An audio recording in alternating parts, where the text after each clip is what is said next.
نحمده ونصلي على رسوله الكريم اما بعد اعوذ باللہ من الشیطان الرجیم بسم اللہ الرحمن الرحیم۔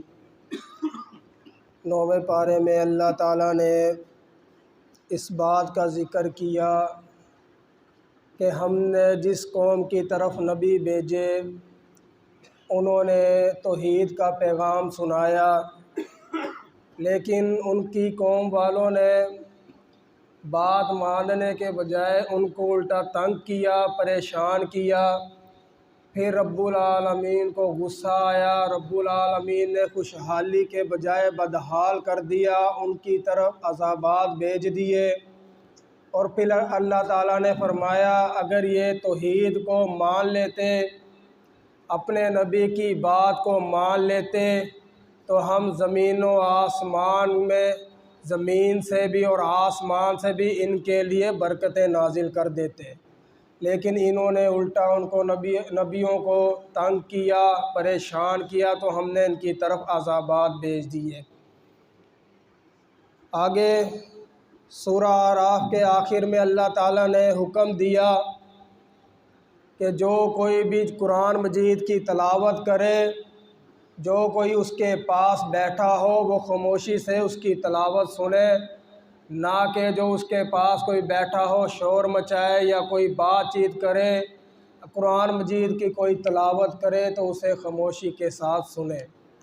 اور اس پارے میں اللہ تعالیٰ نے اس بات کا بھی ذکر کیا کہ نبی علیہ السلام نے نماز پڑھائی، آپ نے سورۃ فاتحہ پڑھی، اس کے بعد آپ نے سورت پڑھی، پیچھے صحابہ کرام نے بھی سورۃ فاتحہ پڑھی، اس کے بعد جو نبی علیہ السلام نے سورت پڑھی صحابہ کرام نے بھی وہی پیچھے پڑھی۔ نبی علیہ السلام نے جب سلام پھیرا، نبی علیہ السلام نے فرمایا میرے ساتھیوں تم پیچھے کیا پڑھ رہے تھے؟ صحابہ کرام نے عرض کیا اللہ کے رسول جو آپ پڑھ رہے تھے وہی ہم آپ کے پیچھے پڑھ رہے تھے۔ نبی علیہ السلام نے فرمایا سورۃ فاتحہ صرف میرے پیچھے پڑھنی ہے، اس کے بعد جو امام سورت پڑھے تو تم خاموشی کے ساتھ اس کو سنو۔ اور نبی علیہ السلام نے امام کے بارے میں بھی بتلایا کہ امام سورت فاتحہ پڑھے تو آہستہ آرام سے پڑھے تاکہ پیچھے مقتدی بھی پڑھ سکیں، اور مقتدیوں کو بھی حکم دیا کہ وہ امام کے پیچھے پیچھے ہی پڑھیں، یہ نہ ہو کہ امام پیچھے ابھی پڑھ رہا ہو تو ہم اس سے آگے نکل جائیں، اس سے بھی نبی علیہ السلام نے منع فرمایا۔ پھر نبی علیہ السلام نے یہ بھی فرمایا جو کوئی نماز کے اندر سورۃ فاتحہ نہیں پڑھتا اس کی نماز ہی قبول نہیں، اور جو کوئی سورۃ فاتحہ پڑھنے کے لیے روکتا ہے نبی علیہ السلام نے فرمایا وہ دین کا سب سے بڑا دشمن ہے۔ اس بات سے اس حدیث سے ہمیں یہ سبق ملتا ہے کہ نماز کے اندر سورۃ فاتحہ پڑھنا لازم ہے، ضروری ہے۔ پھر اس بارے میں موسیٰ علیہ السلام کے بارے میں اللہ تعالیٰ نے ذکر کیا۔ موسیٰ علیہ السلام رب العالمین سے کلام کیا کرتے تھے۔ موسیٰ علیہ السلام نے ایک دن رب العالمین سے ضد کی کہ اے میرے رب آپ اپنا مجھے دیدار کروائیے، میں نے آپ کو دیکھنا ہے کہ آپ کیسے ہیں۔ اللہ تعالیٰ نے موسیٰ علیہ السلام کو کہا تم مجھے نہیں دیکھ سکتا، لیکن موسیٰ علیہ السلام نے ضد کی۔ اللہ تعالیٰ نے کہا موسیٰ اس پہاڑ کی طرف دیکھیے، اگر وہ پہاڑ اپنی جگہ میں قائم رہا تو پھر تم مجھے دیکھ سکتے ہو، اگر وہ قائم نہ رہا پھر تم مجھے نہیں دیکھ سکتے۔ ابھی رب العالمین کے نور کی پہلی ہی پہاڑ کے اوپر روشنی ڈلی، پہاڑ ریزہ ریزہ ہو گیا اور موسیٰ علیہ السلام بے ہوش ہو گئے۔ جب موسیٰ علیہ السلام کو ہوش آیا، موسیٰ علیہ السلام نے ہاتھ اٹھا کر رب العالمین سے معافی مانگی اس بات کے لیے، اور موسیٰ علیہ السلام نے کہا ہاں میرا رب تو بڑی شان والا ہے، برکت والا ہے، تو بڑے نور والا ہے، لیکن رب العالمین جو جنت کے اندر لوگ ہوں گے، نبی علیہ السلام نے فرمایا جنت میں ایک جمعہ بازار لگے گا، جنتی لوگ سارے اس جمعہ بازار کے اندر جائیں گے۔ اس جمعہ بازار کے اندر کیا ہوگا؟ رب العالمین اپنا ان کو دیدار کروائیں گے۔ اللہ تعالی ہمیں بھی ان لوگوں کے اندر شامل کر دے۔ پھر آگے سورۃ الانفال میں اللہ تعالیٰ نے فرمایا مال غنیمت کے بارے میں۔ مال غنیمت کسے کہتے ہیں؟ جو کفار کے ساتھ جنگ لڑ کر، کفار کے ساتھ لڑائی کر کر، جنگ لڑ کر، دین کی خاطر جنگ لڑ کر ان سے فتح حاصل کر لینا، جو ان کی طرف سے فتح حاصل کر کے جو مال بھی ملے، چاہے کچھ بھی مل جائے، اسے مال غنیمت کہا جاتا ہے۔ اور رب العالمین نے فرمایا تم اس مال کی وجہ سے آپس میں نہ لڑائی جھگڑے کرو، آپس کے تعلقات کو خراب نہ کرو، یہ مال غنیمت کے اوپر اللہ اور اس کے رسول کا حق ہے۔ نبی علیہ السلام چاہے جس طرح بھی اس کو تقسیم کر دے، تم آپس میں لڑائی جھگڑا نہ کرو، وہ چاہے جسے تقسیم کرے نہ کرے، یہ اللہ اور اس کے رسول کا حق ہے۔ میرا سنانا اور آپ کا سننا اللہ تعالیٰ اپنی بارگاہ میں قبول و منظور فرمائے۔ وآخر دعوانا الحمدللہ رب العالمین۔ نحمدہ ونصلی علی رسولہ الکریم، اما بعد، اعوذ باللہ من الشیطان الرجیم، بسم اللہ الرحمن الرحیم۔ آج ماشاءاللہ چاچو یاسین صاحب ہمارے درمیان تشریف فرمائے، اللہ تعالیٰ ان کا آنا قبول و منظور فرمائے۔ جتنے بھی بھائی آئے ہیں جو اللہ کے گھروں کو آباد کرتے ہیں، اللہ ان کے گھروں پہ اپنی رحمتیں کر دے۔ جس طرح ہم اس گھر میں اکٹھے ہو کر بیٹھے ہیں، ہمیں جنت میں بھی اسی طرح اکٹھے کر دینا۔ 11ویں پارے میں رب العالمین نے صحابہ کرام کا صفات کا ذکر کیا۔ صحابہ کرام کی پہلی صفت کیا تھی؟ ان کی پہلی صفت یہ تھی کہ وہ اللہ کے راستے میں مال خرچ کیا کرتے تھے۔ کیوں خرچ کیا کرتے تھے؟ کس وجہ سے کیا کرتے تھے؟ کہ اللہ تعالیٰ ہم سے راضی ہو جائے اور نبی علیہ السلام ہمارے لیے رب العالمین سے بخشش کی دعا کر دیں۔ اللہ تعالیٰ ہمیں قبر کے عذاب سے بھی بچا لے، آخرت کے عذاب سے بھی بچا لے، جنت کا داخلہ دے دے، اس وجہ سے اللہ کے راستے میں مال خرچ کیا کرتے تھے۔ اب دوسری صفت ان کی کیا تھی؟ اللہ تعالیٰ نے اس بات کا بھی ذکر کیا۔ صحابہ کرام کا آپس میں پیار دیکھیے، محبت دیکھیے کہ مکہ سے جو مدینہ کی طرف ہجرت کر کے آئے تھے صحابہ کرام، ان کو مہاجر کہا جاتا ہے۔ جو مدینہ میں صحابہ کرام تھے ان کو انصار کہا جاتا تھا۔ جو مکہ سے مدینہ کی طرف آئے ان کے پاس نہ گھر بار تھے، کچھ بھی نہیں تھا، لیکن مدینہ والے صحابہ نے ان کو اپنا گھر بار بھی دیا، اور صحابہ کرام کے پاس جن کے پاس زمینیں تھیں انہوں نے کہا آدھی تیری ہے، آدھی میری ہے، آدھی میں تو ہل چلا لے، آدھی میں ہل چلا لوں۔ اب اس بات کا آپ اندازہ لگا لیجئے، کس صحابی کی 2 بیویاں تھیں نا، وہ کہتا ہے ایک بیوی کے ساتھ تو نکاح کر لے، اور اس بات تک بھی پیار محبت تھا کہ میری دونوں بیویاں تیرے سامنے آ جاتی ہیں، جو سی بھی تجھے خوبصورت لگے اس سے نکاح کر لے۔ پھر رب العالمین نے بھی آیت نازل کر دی، رضی اللہ عنہم ورضوا عنہ، اللہ تعالیٰ سارے صحابہ سے راضی ہو گیا اور صحابہ کرام بھی اللہ سے راضی ہو گئے۔ اب تیسری صفت ان کی کیا ہے؟ توبہ کی۔ اب اس کا اشارہ ہوتا ہے غزوہ تبوک کی طرف۔ جو صحابہ کرام پیچھے رہ گئے تھے انہوں نے رب العالمین سے توبہ کی، اپنی غلطی کو تسلیم کیا، اللہ سے معافی مانگی، استغفار کیا۔ رب العالمین نے ان کو کیوں معاف کر دیا؟ کیونکہ وہ رب العالمین کے آگے سجدے کیا کرتے تھے، نیکیاں کیا کرتے تھے، برائی سے لوگوں کو بچایا کرتے تھے، دین کا حکم سنایا کرتے تھے۔ رب العالمین نے رضی اللہ عنہ ورضوا عنہ، میں ان سے راضی ہو گیا اور یہ مجھ سے راضی ہو گئے۔ یہ صفات کا اس پارے میں اللہ تعالیٰ نے ذکر کیا، اور نبی علیہ السلام نے فرمایا اس پارے کے اندر، آپ صحابہ کرام کے پاس بیٹھے ہوئے تھے، نبی علیہ السلام نے فرمایا او میرے ساتھیو، جو مجھے کوئی 2 چیزوں کی ضمانت دے دے گا میں اسے جنت کی بشارت دیتا ہوں۔ صحابہ کرام کہتے ہیں اللہ کے رسول وہ 2 چیزیں کون سی ہے؟ نبی علیہ السلام نے فرمایا ایک زبان، دوسری شرمگاہ، جو کوئی مجھے ان 2 چیزوں کی ضمانت دیتا ہے میں اسے جنت کا ٹکٹ دیتا ہوں۔ یہ میرے بھائیو زبان میں ہڈی نہیں ہے لیکن سخت بہت ہے۔ ہمیں پتہ نہیں لگتا، ہم کوئی ایسی غلط بات کہہ بیٹھتے ہیں کہ نیکی کی طرف جاتے جاتے ہم واپس آ جاتے ہیں۔ اس لیے اپنی زبان کی بھی حفاظت کیجیے، اپنی شرمگاہوں کی بھی حفاظت کیجیے۔ سورۃ یونس میں رب العالمین نے ذکر کیا یونس علیہ السلام کے بارے میں، ان کی قوم کے بارے میں۔ یونس علیہ السلام نے اپنی قوم کو اللہ کی توحید کا پیغام پہنچایا، لیکن ان کی قوم نے تسلیم نہ کیا۔ یونس علیہ السلام اپنی قوم سے ناراض ہو گئے۔ یونس علیہ السلام نے کہا اے رب کا اس دن تمہارے اوپر عذاب آ جائے گا، اس عذاب سے بچ جاؤ، لیکن قوم والوں نے تسلیم نہ کیا۔ یونس علیہ السلام ناراض ہو کر بستی کو چھوڑ کر چلے گئے۔ پھر وہ گھبرا گئے، ڈر گئے کہ یونس علیہ السلام کبھی بھی جھوٹ نہیں بولتے، وہ تو ہمیں آگاہ کر گئے بھی اللہ کا عذاب اب آ کر رہے گا۔ اور میرے بھائیوں جا کر اس کو ڈھونڈو، مگر یونس علیہ السلام نہ ملے۔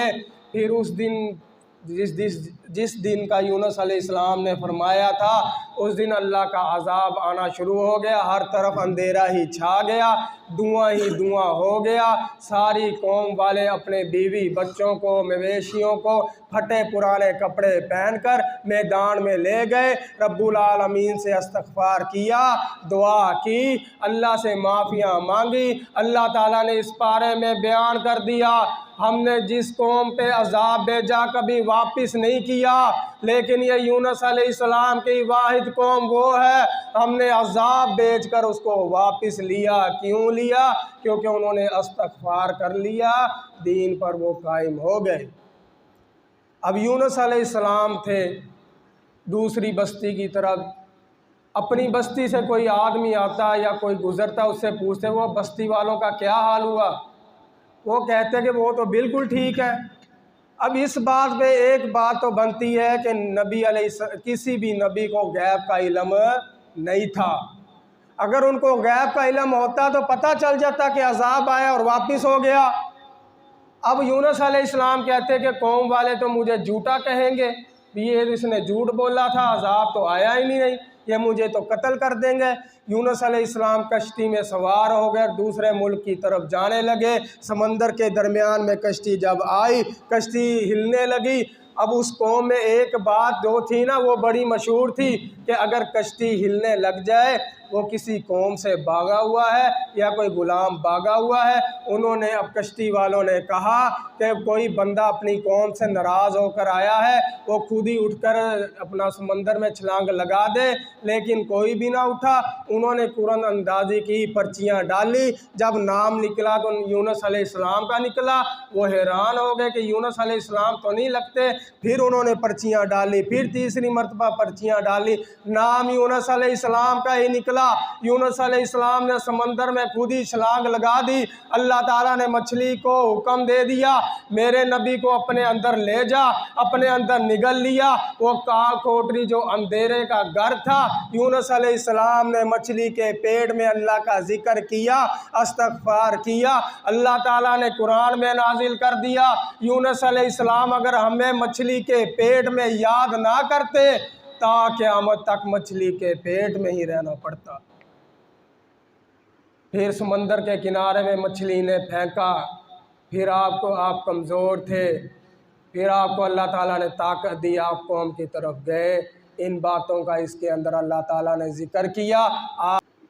نحمدہ ونصلی علی رسولہ الکریم، اما بعد، اعوذ باللہ من الشیطان الرجیم، بسم اللہ الرحمن الرحیم۔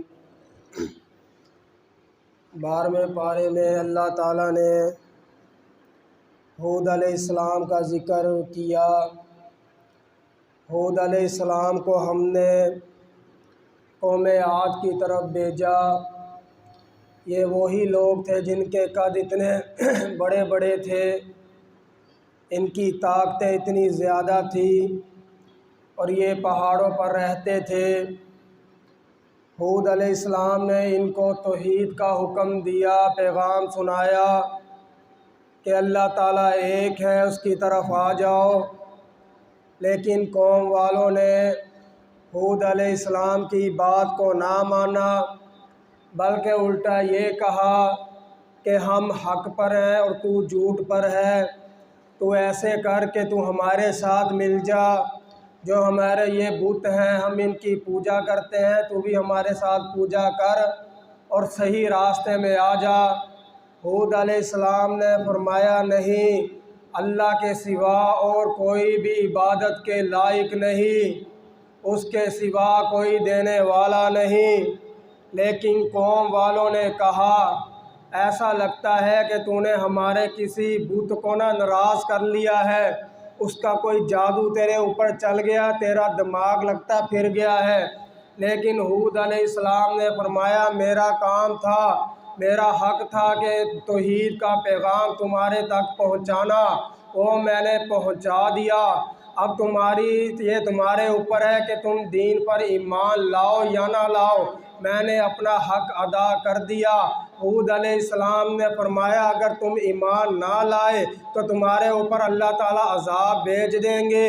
اللہ تعالیٰ نے ان کے اوپر عذاب بھیجا، لیکن ہود علیہ السلام اور ان کے ساتھ جو جتنے بھی ساتھی تھے کچھ ملے ہوئے، ان کو اللہ تعالیٰ نے بچا لیا کہ عذاب بھیجا، تیز آندھی چلا دی۔ وہ 200 فٹ کے جو بڑے بڑے تھے، 100 فٹ کے یا 200 فٹ کے بڑے بڑے تھے نا آدمی، ان کو اڑا کر اللہ تعالیٰ نے دیواروں پر مارا، ساری قوم کو تباہ و برباد کر دیا۔ اور اللہ تعالیٰ نے فرما دیا جس نے دین پر عمل نہ کیا، حق کے راستے پر نہ چلا، ہم نے ان کے لیے جہنم کو تیار کر رکھا ہے۔ جو حق کے راستے پر چلے گا اس کے لیے اللہ تعالیٰ نے جنت تیار کر رکھی ہے۔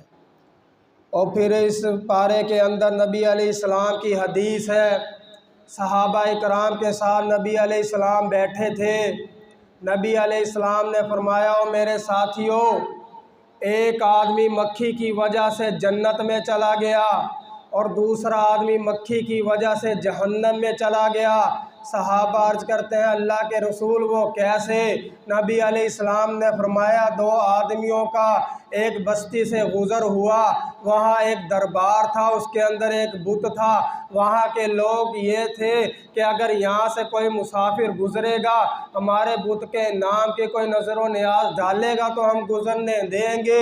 ان 2 آدمیوں کو پکڑ لیا، انہوں نے کہا ہمارے بت کے نام پر کوئی چیز چڑھاؤ پھر ہم تمہیں جانے دیں گے۔ انہوں نے کہا ہمارے پاس تو کچھ بھی نہیں۔ انہوں نے کہا تم ایسا کرو ایک مکھی ہی پکڑ کر ہمارے بت کے نام پر اڑا دو۔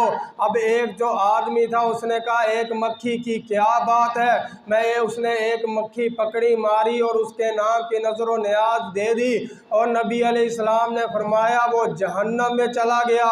اور دوسرے